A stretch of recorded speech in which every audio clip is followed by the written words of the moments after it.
yesterday, mutton today, and blimey if it don't look like mutton again tomorrow, said one of the trolls. Never a blinking bit of man flesh have we had for long enough, said a second.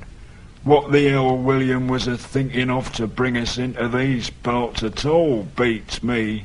William choked. Shut your mouth, he said, as soon as he could.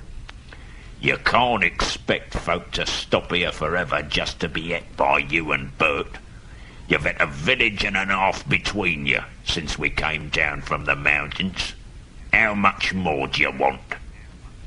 After hearing all this, Bilbo thought he must do something at once. He should have gone back quietly and warned his friends, but he decided to do a bit of good, quick burgling. He could not go straight back to Thorin and company empty-handed. So, at last, he crept behind a tree just behind William, plucked up courage, and put his little hand in William's enormous pocket. There was a purse in it, as big as a bag to Bilbo. Ah, this is a beginning. It was. William turned round at once and grabbed Bilbo by the neck before he could duck behind the tree.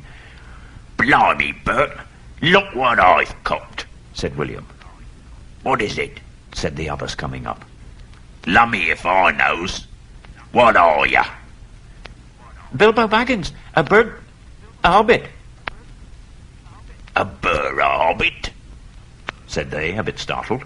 What's a hobbit got to do with my pockets anyway? Said William. And can you cook 'em? Said Tom. You can try, said Bert. He wouldn't make a mouthful, said William. Not when he was skinned and boned. Perhaps there are more like him about, and we might make a pie, said Bert. Here, you. Any more of you sneaking in these here woods, you nasty little rabbit? Yes, lots, said Bilbo. No, none at all. Not one. What do you mean? Said Bert. What do I say? Said Bilbo, gasping. And please don't cook me, kind sirs. I'm a good cook. I'll cook a perfectly beautiful breakfast for you, if only you won't have me for supper.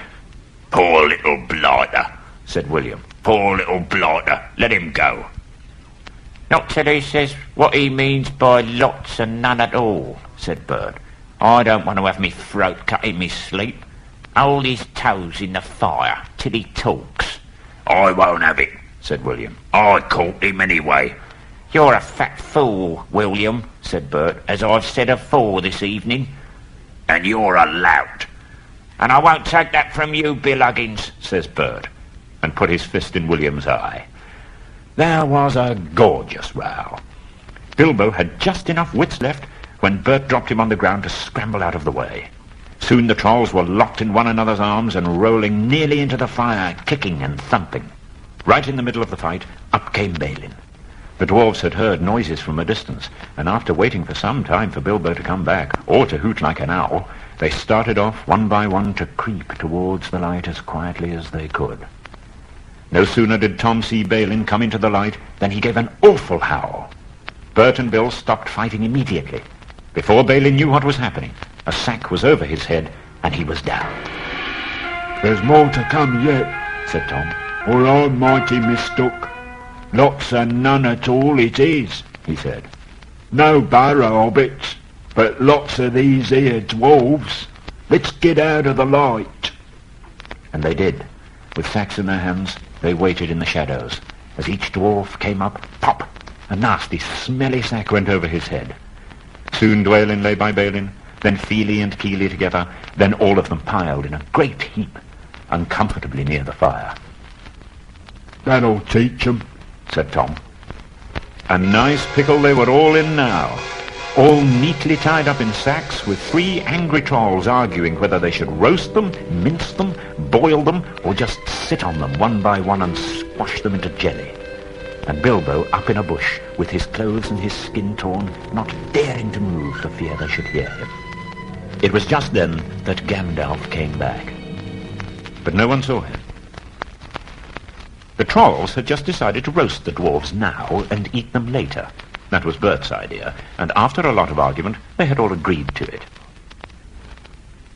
Well, no good roasting them now. It'll take all night, said a voice.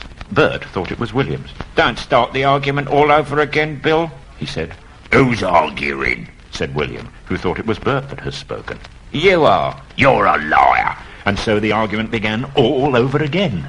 "No good boiling 'em. We ain't got no water, and it's a long way to the well and all," said a voice. Bert and William thought it was Tom's. Shut up, They said.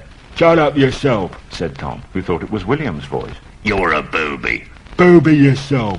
And so the argument began all over again, and went on hotter than ever, until at last they decided to sit on the sacks one by one and squash them and boil them next time.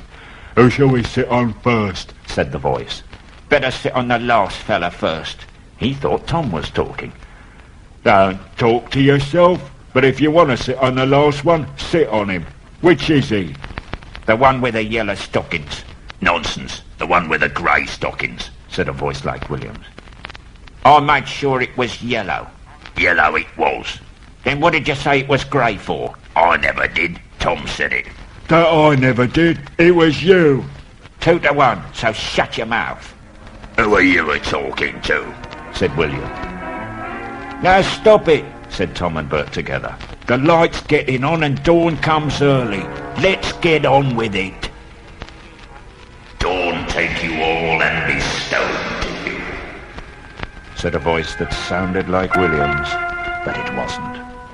But just at that moment the light came over the hill, and William never spoke again, for he stood turned to stone as he stooped, and Bert and Tom were stuck like rocks as they looked at him.